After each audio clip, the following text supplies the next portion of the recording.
first, when you start thinking along these lines, you might feel like, well, maybe I'm being evil. But the fact is you're trying to fight evil. The bad guys are focusing all their time on this evil stuff. You need to be able to focus all of your time on the attacks. Now, I'm not saying that everybody out there should embrace this and everybody should be offensive. But I am saying it is okay to have a group, a community of people that focus on attacks. And they're good guys. First of all, as we'll talk about in a little while, there's the military issues of this, right? There's military applications of offensive computing, attacks, and you can be entirely offensive there. But I think even for enterprises, having a set of people that know the offense so that they can truly mimic what the bad guys do. An analogy that you can think of here, the best gun manufacturers in the world, the people who make the guns and the bullets, they're the offensive guys. They do not have a great deal of expertise in manufacturing bulletproof vests. They don't do that. Now, they might know about bulletproof vests so that they can make armor-piercing bullets and all that kind of stuff. But I think the analogy holds up pretty reasonably well as we map it into computer attacks. All right, so those are some of the implications of the bad guys who are winning for pen testers. What about for enterprise security personnel? Enterprise security personnel. I'm here focused on the medium to large-scale enterprises, maybe from 500 users up to 200,000 users, okay? If you look at your budgets, most of your organizations spend the vast majority of their security budget on preventative measures. And by preventative measures, I mean firewalls, antivirus, anti-spyware, endpoint security suites, system hardening, network-based intrusion prevention systems, try to detect the exploit and block it and so forth. Even auditing and vulnerability assessment are a form of preventative defenses because you're trying to find the flaws before the bad guy does so you can fix them before the bad guy exploits them. These are all prevention. Look at your budget. Really go through. I've done this for many big organizations, and you'll see 90% plus of their security budgets are devoted to prevention. All right. But if you ascribe to my central thesis here, that is, a sufficiently motivated but not necessarily well-funded attacker can break into pretty much any organization, the preventative defenses have failed. The bad guys have gotten in at some point. Can any enterprise confidently say they don't have at least one bot on their intranet somewhere? I wouldn't want to confidently say that. I mean, the stuff gets exploited. Stuff happens. At some level, your preventative measures have failed. Now, I'm not blaming people for having done prevention. It just makes sense. Right? I mean, if you've got this cadre of technologies and people and processes, and some of them are associated with prevention, some are associated with identification, finding where the bad guy has gotten in, and others are associated with, well, eradicating the bad guy, it makes sense. I mean, just at a human level to say, well, we want to spend all of our money on prevention because we want to prevent the attacks in the first place so that we don't have to find the bad guy and clean him up. It makes sense until it fails. It makes sense, really, until it doesn't make sense. And we're getting to the point where it doesn't make sense anymore because the bad guys are getting in. They're finding ways in because of that increased attack surface. When I originally presented this concept over beers to Chris Hoff, Hoff said, Skoudi, that's what he calls me. He says, Skoudi, dude, no way. You're not going to be able to convince a chief information security officer of that. Because the CISO is not going to be able to go to his board and say, you know what? Prevention was cool, but I needed to take some of that money and move it over to identification and eradication. He said that the story that the CISO has to tell to the board is that he's wanting to prevent the attack as much as possible, and that's where all his resources have gone. And I said, so Chris, because Chris is an advisor to chief information security officers all over the place, I said, so Chris, you do accept my central thesis, right? And that is that some of your systems are owned. He said, yes, I do. And I said, okay, you accept that, so you know that the bad guys are on your internal environment, but you're not willing to spend your budget to find where they are and to eradicate them. He says, yes, that's true, because I can't. The board won't let me. And I said, so you are dependent on the bad guys being well-behaved in your environment. And he said, yes, I am. But that's the way the industry has driven us. We need to reject this. We need to move beyond this. We need to say, let's divert some of our budget, not all of it, but from prevention to identification and eradication. Instead of spending 90 or 95% on prevention, and I don't just mean the technology you buy, I also mean your people's skill sets and time and so forth. Take some of that, 10%, 15%, maybe 20%, and redirect it to finding out where you've already been owned and getting rid of the bad guy. Where have I already been compromised? That's what we need to start thinking about. How can I get rid of or disrupt the bad guy's activities in my environment? I was talking with some folks in the US military about some of the ways that they're starting to think about attacks and what they need to do to help defend their systems. And they brought up to me this wonderful idea. The idea is of the ways that the attacker can cause problems in a target environment. What does the attacker do? The attacker gets in. Once the attacker has gotten in, he wants to stay in, maintaining some sort of long-term access in that environment. And then the attacker at some point may want to act, causing disruption, crashing systems, stealing data, whatever it happens to be. Our focus in the information security business for the last 15 years has been on stopping the attacker from getting in. We have failed so that the attacker is getting in, staying in by deploying rootkits and backdoors and all kinds of other things, and then acting by stealing data or causing other problems. We need to start thinking about not doing 95% here, but instead 80% here, or 70% here, and maybe 10% or 10% over here.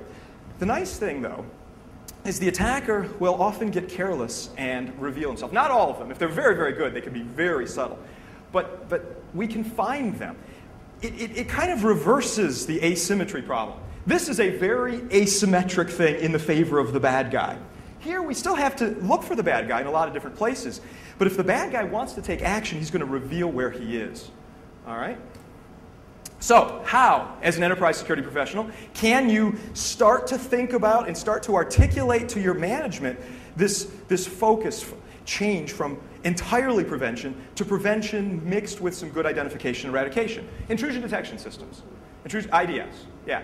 IPS, intrusion prevention systems, is a preventative, I mean, it's called intrusion prevention system. It's a preventative defense, whereas IDS is focused more on detection, identification. One of the dumbest reports ever to come out of the information security space was that one several years ago where Gartner said IDS is dead. Instead, everybody's going to focus on IPS. Because Gartner said, well, if you can prevent the attack, of course, that's what you're going to do. Talk about completely missing the point of the difference between prevention and detection style defenses, right? Not all defenses have to be prevention. There's very good stuff that you can do with detection. The fact of the matter is, a lot of enterprise IPSs have to be tuned down to eliminate false positives. Because if you get a false positive with an IPS, it'll block a packet that is supposed to be allowed through, and you've just broken an enterprise application, and your life is hell. It's miserable. So the IPS is purposely tuned to be stupider. Whereas an IDS, an intrusion detection system, is just focusing on detecting the attacks. And if you get a false positive, yes, it's a waste of time and it's frustrating, but at least it doesn't destroy the enterprise application. Therefore, we can make them more sensitive and more able to detect our attacks. Log analysis. When I talk to a lot of system administrators and I mention log analysis, they roll their eyes and say, oh, log analysis, oh, that stinks. No, log analysis is great, really. It can be very fun. Pretend you're a detective, Sherlock Holmes going in there. Spend some time looking through your logs.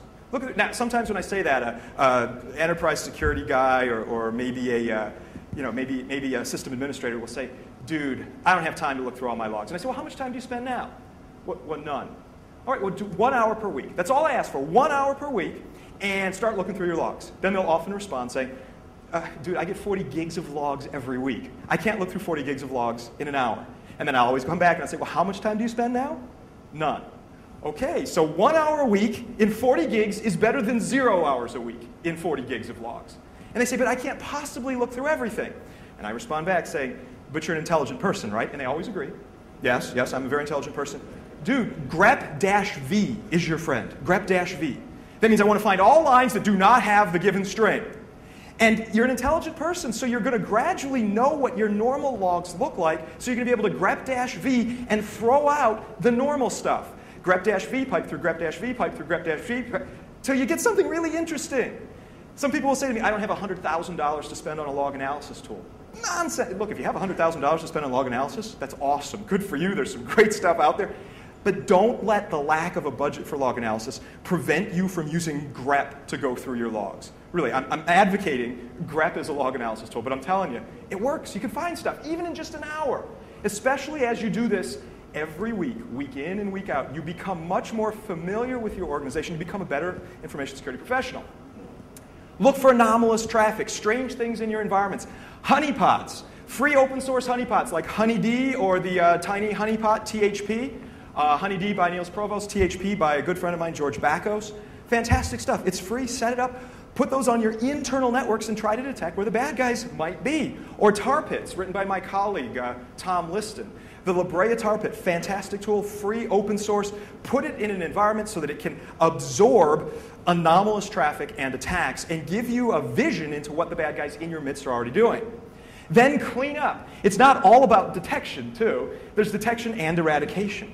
Now let's get back to the discussion I was having with Chris Hoff. So I said to Chris, he says, Skoudi, I'll never be able to get this through my Chief Information Security Officer. I said, how about this, Chris? You're dependent on the bad guys not taking action. You're dependent on their good graces to keep your network running. He said, yes, I am. That's true. I said, how about this? Why don't we call the identification stuff where we're trying to find the bad guys and the eradication stuff where we get them out, we can call that prevention because we're preventing the bad guys from acting and doing more attacks. So therefore, when you have to present to your board that you've spent 95% of your money on prevention, you will have if they make you spend it on prevention, we'll just redefine prevention to include identification and eradication, and we win. And he looked at me and he says, that's a very good argument, Mr. Skoudis. So there you go. Now you can talk to your CISO and say, look, we need to start extending our prevention, still preventing the bad guy from causing damage by finding where he is and getting rid of him. Okay? All right, cool. All right, and now the last topic for the military. A couple of caveats on this section. Please understand that although I am a U.S. citizen, I certainly do not speak for the government of the United States. I am not speaking on behalf of the military there. What follows is my opinions and my opinions entirely. Really, I don't want to have an international situation come up here. This is my opinion on how my central thesis has implications to the military. Not just the U.S. military, but the militaries of your own countries. Okay? All right. This is where things might get a little ugly or controversial. I admit that. Don't hate me. I'm trying to make you think, okay? It is widely rumored, and in some cases actually publicly reported, that there have been cyber attacks, significant cyber attacks against major government organizations, not just the US, but China has said that they've been the target of these organizations, so has Russia, and so forth. Their military organizations have been attacked, even civilian infrastructures. There's been reports in the last 12 months about compromise of power grid systems. The original reports came out saying that it was outside the United States. Certain other countries had power grids that were infiltrated by computer attackers. And then shortly after that, there were some reports that certain power grid systems inside the United States were also compromised. So what? You'll notice this presentation will often get to, so what? Okay, we could say all this wonderful stuff, but what does it mean? What could an attacker do with this? Direct denial of service, causing systems to come down, right? Imagine if somebody were to hack in and disable part of the power grid. You'd have a blackout. That would be problematic for many reasons. If somebody were to hack into a hospital and shut down power, you could actually have a threat to life or limb. People could die. You say, oh, but they have power backups. They have power generation equipment within the hospitals. I'll bet you they're web-based. I bet you the controls of those things are web-based. Yeah. All right. Or planting of kill switches, where somebody hacks into an environment or compromises the production lines and the shipping lines to put backdoor functionality that can be used to remotely shut systems off. Or more insidiously, stealing information, hacking into target environments and just stealing very sensitive information, either for competitive advantage in the industry or possibly for military advantage, information theft. And one of the even more insidious ones here, attacks against the integrity of important data. There was an article that came out in the New York Times, it was about 1 month ago, and I encourage you to read it. It was an article saying that in 2003, in the run-up to the Iraq War, the United States in 2003 considered, before the actual aerial attack, they considered hacking into the banks of Iraq and poisoning the banking records, violating the integrity of the banking records, so they were just messed up to destroy the financial system of Iraq so that Iraq wouldn't be able to fund its own war effort. The US considered doing this, at least according to the New York Times. They decided not to. You know why? because of concerns about cascading effects. This is a big problem. If you're going to